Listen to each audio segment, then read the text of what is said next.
Hi everyone. This week we were tasked with utilizing the America History and Life with Full Text database, and we were to find three sources to assist our research plan. In the past, my research plan had been focusing on the effect of weather and topography on American and British forces during the American Revolution. This week I changed the focus of my searches towards another topic that I'm potentially considering for a future dissertation, which is what was the role that the state of Georgia has played in the national defense of the United States. And this week I decided to focus on the very beginning, going all the way back to the beginning of Georgia when it was established as a colony. And so the three sources that I found this week were Of Material Importance, Governor James Wright and the Siege of Savannah, the Salzburgers War, the American Revolution in Ebenezer, Georgia, and the Georgia's Navy dramatic victory of April 19, 1778. These three sources focus on different ways that Georgia was utilized during the American Revolution. It focuses on a group known as the Salzburgers, who were one of the first groups to arrive in Georgia once the colony was established after the Charter of 1732. It discusses how they were impacted by the American Revolution, their town of Ebenezer, New Ebenezer, how that affected not just the American forces, but also the thoughts that the British forces had towards the Salzburgers. The second source that I used was Of Material Importance, Governor James Wright and the Siege of Savannah.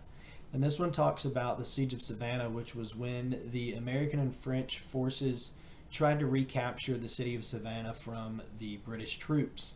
Now, the Siege of Savannah was a tragic defeat for the Americans and the French. The British had heavily fortified the city of Savannah, and the city of Savannah would actually be under control of the British for the remainder of the American Revolution, all the way until the Treaty of Paris was signed that ended the American Revolution. The third source that I looked at was the Georgia Navy's dramatic victory of April 19, 1778. And this was something that I hadn't previously considered in my teachings or in my research, was that the state of Georgia would have an actual navy during the American Revolution.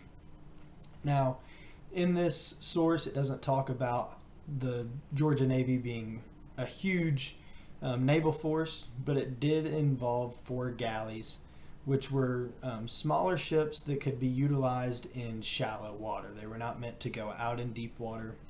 And as a result of their use, the commanders that were in charge of them knew how to use them, and they were actually able to capture 2 British ships. They were able to capture the Hinchinbrook and the Rebecca. And this was something that was considered to be a failure for the British, because they were supposed to be the best navy in the world at the time, and here they're losing ships to a few colonists in Georgia that know how to utilize their ships to be able to use the shallower water, to be able to use the narrowness of the rivers to where they have the advantage and the big ships do not. These three sources proved to be very beneficial for me, and I look forward to being able to utilize this database in the future, because it had lots of rich resources that I could use towards either of the dissertations that I've been considering. Thanks everyone, and I'm looking forward to next week.